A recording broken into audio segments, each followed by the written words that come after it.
Now, let me introduce Ajay Patel on the origins of best practices in proposals. This part one will focus on pioneers. Over to you, Ajay. There he I'm is. Ajay Patel, CEO of SMA. Now, I gave this presentation at the 2022 APMP Bid and Proposal Conference in Dallas. This presentation offers a perspective on the origins of our best practices in proposal development and writing. I'm going to go all the way back to 350 BC. Now, my commitment is that you will come out of this presentation learning something new and interesting. I developed this presentation actually as a follow-up to a presentation I gave many years ago in 2013. I'm actually still giving that presentation. That talk was titled, Are We Stuck in the Past? And that talk was really to offer just a quick glimpse at the history of our profession, but really to start to try to prompt a discussion about the need for new thinking in our tradecraft. Now, in this presentation, I'm going to suggest that there are really two schools of thought in terms of how we think about writing proposals. I'm going to present the basics of those two schools of thoughts and the origins of those two. Now also, you will see in this presentation that it was actually very interactive, and with a number of slides we did an audience survey and presented the results actually in real time. It was actually very cool. In this version, you will see the results of that survey. I think there were over 75 folks in that audience. All right, let's get started. So we really simply started by asking the question why, if you're in the audience, why you're interested in attending this presentation, and perhaps, if you're listening now, why are you interested in listening to this presentation? And it was really nice to see that most were interested in learning something new. Now, this presentation is about a personal journey I took starting about 9 months ago, and I hope a journey that you'll also want to take with me. Now, this is SMA's 40th year of being in business. Over these years, we've matured tradecraft and processes for competitive strategy, capture and proposals, all the way to program execution. But we always retained it as an in-house proprietary, super secret know-how as thousands of slides that we use to train our people against.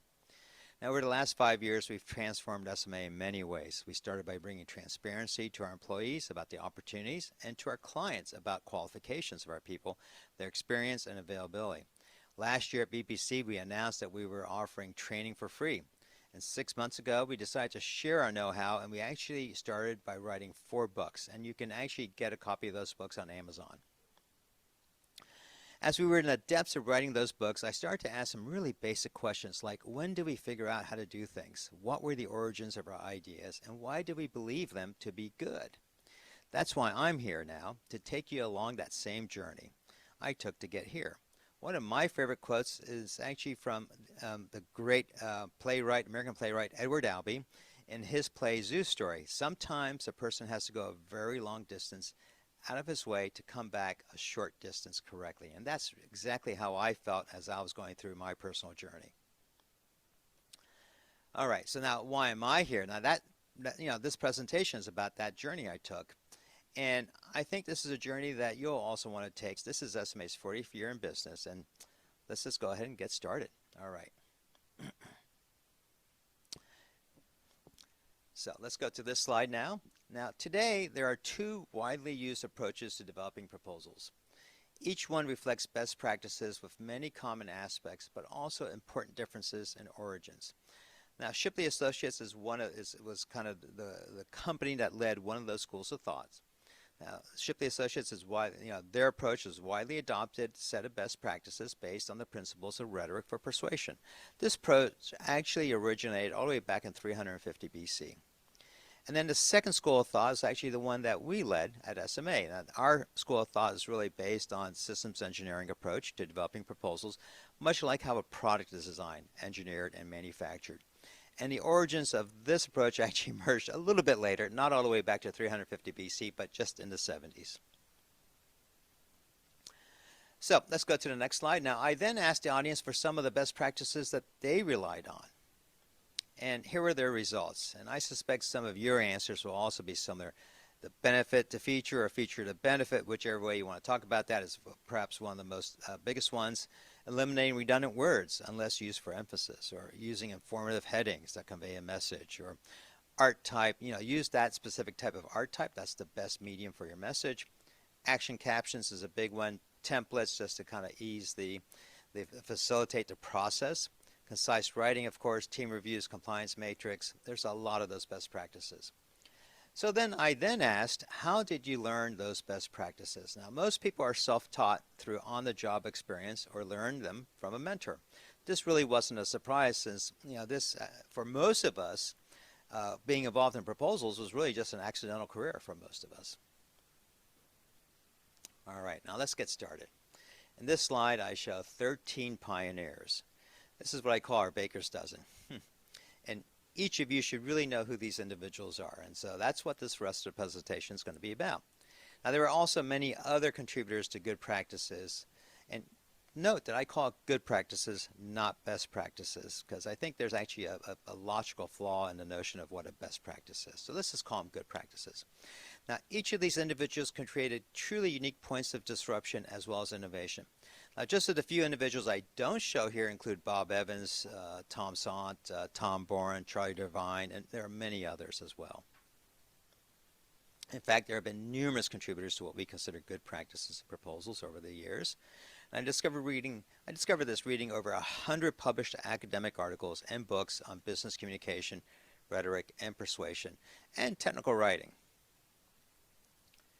So let's go to the first pioneer. Now, most in this audience actually got this question right, and I suspect you will too. Walt is perhaps the most easily recognized individual out of our baker's dozen, and he had a pivotal role in our proposal tradecraft, believe it or not.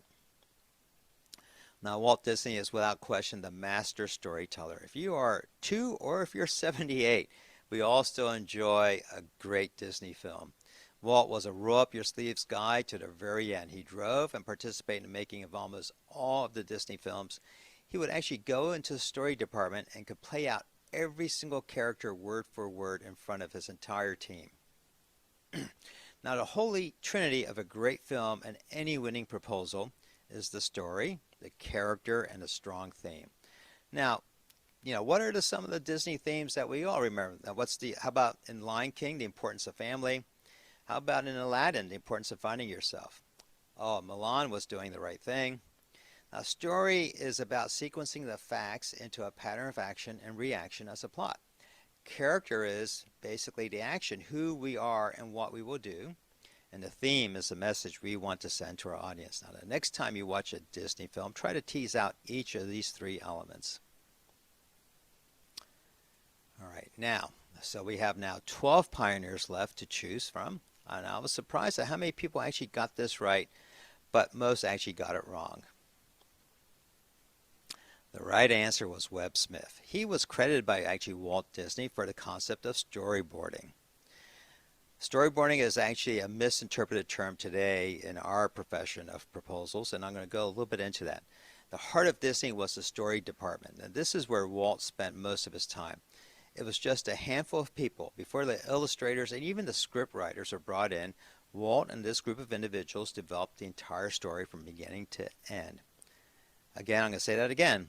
Before the illustrators and script writers were brought in, Walt and this group essentially developed the entire story from beginning to end. You might recall I said that Walt could actually play out every single character from beginning to end. Now, translate this to our world. The point is that we very often start the writing process way too early. Instead, we should really focus on figuring out what our story is going to be first. Okay, storyboarding. What is that? Storyboarding actually predated screenplays. Look at how the story is developed frame by frame with annotations on the side. Now, this is the original form of storyboarding, and it's not like what you will see referred to as storyboards in proposal processes today. Now, on the left is the first animated film, Steamboat Willie. And here on the right-hand side is a page from the storyboards of The Empire Strikes Back. So you can see that storyboards basically became a basic part of the process of producing films. Now, for this movie, the script was actually written concurrently with the storyboarding. And oftentimes the script was actually driven by or revised by the storyboard itself. Now, George Lucas actually did not direct this first sequel, but he was actually fully vested in the story. Storyboarding had a huge impact to the movie industry. The concept quickly took hold. For example, Cameron Menzies' movie Gone with the Wind in 1939 used storyboarding. There's even a board game called Disney Storyboards. It wasn't a commercial success, but it's considered a very valuable collectible today. All right, now, Here's another pioneer. It doesn't matter what industry you're in and what markets you serve. This person reminded us of kind of a very important thing, and we'll get to that in a second. Now, I was actually quite surprised that 27% got this right. Okay, so, but the question is this James Beveridge or Hudson Patton, since we had the same number of responses for both? The right answer is James Beveridge. Now, James Beveridge is an unsung hero of our profession. How many of you have ever heard of him? He authored the last two books with Ed Velton, who is credited for creating the first dedicated proposal development group at General Dynamics Conveyor Division. Ideas such as discriminators, ghosting, win strategy, and simplicity of expression can all be attributed to him. He said, "The point is that any complex topic can be expressed in an elementary way. It can provide the audience with a great deal of insight. You'll remember it 6 months from now, and that's an elegant solution to any complex problem." All right, now let's go to the next pioneer. Now, this person was truly a giant in the world of proposals, and most people recognized him. Steve Shipley. He's credited with commercializing the technical writing model, or what I call the rhetoric approach to proposals. Steve joined his brother's firm in 1974 to teach technical writing, and by 1985 they entered the proposal field with training and consulting. Now, their approach is it's a highly refined structure of written discourse for persuasion. It's focused on detailed outlining, planning for logical continuity, and a conventional approach to drafting text. All right, now here's our next pioneer, and thankfully the majority of people got this right. Of course, Steve Myers. Stephen Myers is a remarkable person. He's credited with commercializing the systems engineering approach to proposals with foundations in storytelling. Steve founded Stephen Myers and Associates in 1982, now known as SMA, with a focus on the compelling articulation of strategy through the story. By the way, this is our 40th year anniversary. Steve introduced a very disciplined approach to managing proposals with a focus on leadership. Now, we have the most extensive book of knowledge on the art of managing proposals. We called it the Associates Proposal Procedures Manual, not to be confused with APMP. And we've retained that internally for now 40 years for training our own people. Now, we're actually going to be writing a book based on that training material, and so look for it to come out sometime, perhaps by the next Bid and Proposal Conference in Orlando. Wow, wasn't that just so interesting? Thank you, AJ. We just watched leaders of best practices in proposals, starting with Walt Disney in storytelling, Webb Smith with storyboarding, James Beveridge with the sales focus, Steve Shipley with their approach to writing, and of course, Steve Myers with the systems engineering approach to proposal writing. Next week, AJ will be back to finish up this presentation with the Baker's Dozen and regarding the origins of best practices in proposals. Next week, we will also bring out the second group of business development to discuss business opportunities, followed by more iconic Pullman posters. And in between, I'll be getting in a lot more ocean swims, especially during this Labor Day weekend, which I hope you all enjoy a very great Labor Day weekend, filled with fun and food and friends and much more. Until then, remember to be resolute, purposeful, determined, unwavering, and strong. Goodbye, everybody. Very good. He's excellent.